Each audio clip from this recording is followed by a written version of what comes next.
ეს ჰოთ-დოგი იმდენად გემრიელი გამოდის, კეტჩუპიც კი არ ჭირდება. აქ მაქვს მარშეს სოსისი ჰოლანდიური ყველით და ღორის ბეკონი. თან ძალიან ხრაშუნად, კაცუნად და ბევრი წელვადი ყველით, ზედმეტად კარგი კერძია მსოფლიო ჩემპიონატის. ჭირდება ზუსტად იმდენი სოსისი, რამდენ მეგობარს იცვლოდებით სტუმრად. გადავახუროთ ღორის ბეკონში და დავაფიქსიროთ. ეს ხეშჩხერები პირველი რამდენიმე წუთია საჭირო, მერე შეგიძლიათ მოხსნათ.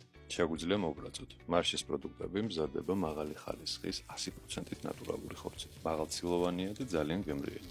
ამიერიდან იყიდება ორი ნაბიჯის მაღაზიებში. სხვათა შორის აქვთ მეორე სახეობაც, სოსისი ფრანკფურტერი. გადავიდეთ მეორე ეტაპზე და გავადნოთ კარაქი. აქვე დავამატოთ ერთი კბილი ნიორი, რომელიც საოცარ არომატს აძლევს ჰოთ-დოგს. დავამატოთ ცოტა ორეგანო და დრო მოვიდა გავხუხოთ პურები. კარგად დააკვირდით, რომ ჰოთ-დოგის პური უნდა იყოს ძალიან რბილი. გადავუსვათ გამდნარი კარაქი და გახურებულ ტაფაზე დავიწყოთ გახუხვა. რამდენიმე წუთშია ესე ლამაზად შეუქროსფერდება. ამავე ტაფაზე გადავიტანოთ გახეხილი ყველი მოცარელა, მალევე დაიწყებს დნობას და ისევ დავადოთ ზემოდან პური. პური ოდნავ დავატრიალოთ, ასე წრიულად, რომ ყველი მიეკრას. გადავიტანოთ მობრაწული სოსისი და მზად არის, შეგვიძლია გავსინჯოთ. გამორჩეულად გემრიელი ჰოთ-დოგი გამოვიდა, თუ არ გინდა გამოტოვოს გავსი რეცეპტები გამომწერეთ.